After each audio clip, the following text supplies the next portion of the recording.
മസാലകൾ വെളിയിൽ നിന്ന് മേടിക്കാതെ നമുക്ക് എങ്ങനെയാ വീട്ടിൽ തന്നെ ഉണ്ടാക്കുന്നത് എന്ന് നോക്കിയാലോ? ഇന്ന് നമുക്ക് മീറ്റ് മസാല എങ്ങനെയാ വീട്ടിൽ തന്നെ ഉണ്ടാക്കുന്നത് എന്ന് നോക്കാവേ. സ്പൈസസ് എല്ലാം സെപ്പറേറ്റ് ആയി ചൂടാക്കി വേണം എടുക്കാൻ, അല്ലെങ്കിൽ എല്ലാം ആവശ്യത്തിന് ചൂടാകില്ല. ഓരോന്നും ഓരോ വലുപ്പമാണല്ലോ. അതുകൊണ്ടാണ് നമുക്ക് ആദ്യം 10 മുതൽ 12 വരെ വറ്റൽമുളക് എടുത്ത് ഞെടുപ്പോട് കൂടി ഒന്ന് വറുത്തെടുക്കണം. ഞെടുപ്പ് കളയണം എന്നുള്ളവർക്ക് കളയാം കേട്ടോ.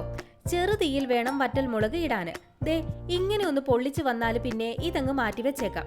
ഇനി ഒരു 3.5 ടേബിൾ സ്പൂൺ മുഴുവൻ മല്ലി എടുത്ത് ചൂടാക്കണം. മല്ലി ചൂടായി വരുമ്പോൾ ഒരു മണം വരും. അങ്ങനെ മണം വന്നാൽ എടുത്ത് മാറ്റി വെച്ചേക്കാം കേട്ടോ. അടുത്തതായി 1.5 ടേബിൾ സ്പൂൺ കുരുമുളക് ഇട്ട് ചൂടാക്കി എടുക്കണം. എന്നിട്ട് ഇതും മാറ്റി വെച്ചേക്കാം. പിന്നെ 1.5 ടേബിൾ സ്പൂൺ പെരിഞ്ജീരകം ചൂടാക്കി മാറ്റി വെക്കണം. അത് കഴിഞ്ഞ് 1 ടീസ്പൂൺ നല്ല ജീരകം ചൂടാക്കണം. പിന്നെ ഒരു വലിയ കഷ്ണം കറുവാപ്പട്ട കൂടെ ഇട്ട് കൊടുക്കണം. ഇത് വീട്ടിൽ തന്നെ ചെത്തി ഉണക്കിയതാണേ, അതാ ഇങ്ങനെ ഇരിക്കുന്നത്. അതിന്റെ കൂടെ തന്നെ 4 കഷ്ണം തക്കോലം, 12 ഗ്രാമ്പൂ, 12 ഏലക്ക, ഒരു അരഭാഗം ജാതിപത്രിയും അരഭാഗം ജാതിക്കായും കൂടെ ഇട്ട് ഒന്ന് ചൂടാക്കി മാറ്റിവെക്കണം. ഇനി അതിലേക്ക് അവസാനം 1 ടേബിൾ സ്പൂൺ അരി കൂടെ ഇട്ട് ചൂടാക്കി എടുക്കണം. അരി ഇട്ടാൽ മസാലയ്ക്ക് ഒരു കൊഴുപ്പ് കിട്ടും. അതിനാണ് അരി ഇട്ട് കൊടുക്കുന്നത്. അരി പൊട്ടിത്തുടങ്ങുമ്പോൾ ഒരു സർവ്വസുഗന്ധി ഇല കൂടെ ഇട്ട് കൊടുത്ത് ചൂടാക്കി മാറ്റിവെക്കണം. ഇനി ഈ സ്പൈസസ് എല്ലാം ചൂടാറി കഴിയുമ്പോൾ മിക്സിയുടെ ജാറിലേക്കിട്ട് ഓരോന്നായി പൊടിച്ചെടുക്കണം. ഞാൻ ആദ്യം വറ്റൽമുളകാണ് ഇട്ടിരിക്കുന്നത്.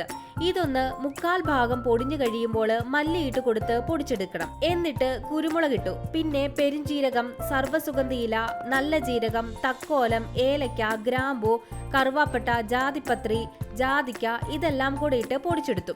അവസാനം അതിലേക്ക് വറുത്തു വെച്ചിരിക്കുന്ന അരിയും 1 ടേബിൾ സ്പൂൺ മഞ്ഞൾപ്പൊടിയും കൂടി ഇട്ട് കൊടുത്ത് പൊടിച്ചെടുക്കണം.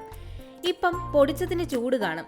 ചൂട് മാറിക്കഴിയുമ്പോൾ ഒരു എയർ ടൈറ്റ് ആയിട്ടുള്ള ബോക്സിൽ ഇട്ട് വെക്കണം. ചൂടോടുകൂടി ബോക്സിലിട്ട് വെച്ചാൽ കേടായി പോകും കേട്ടോ. അതുകൊണ്ട് ചൂടാറിയതിന് ശേഷം മാത്രം വേണം ബോക്സിലാക്കാൻ.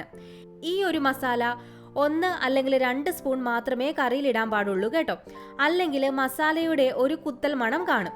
ഈ മസാല ഒരു 4 അല്ലെങ്കിൽ 5 മാസം വരെ ഒരു കേടും കൂടാതിരിക്കും കേട്ടോ. ഇനിയിപ്പം എല്ലാവരും വീട്ടിൽ തന്നെ മസാലകളൊക്കെ ഉണ്ടാക്കി നോക്കണേ.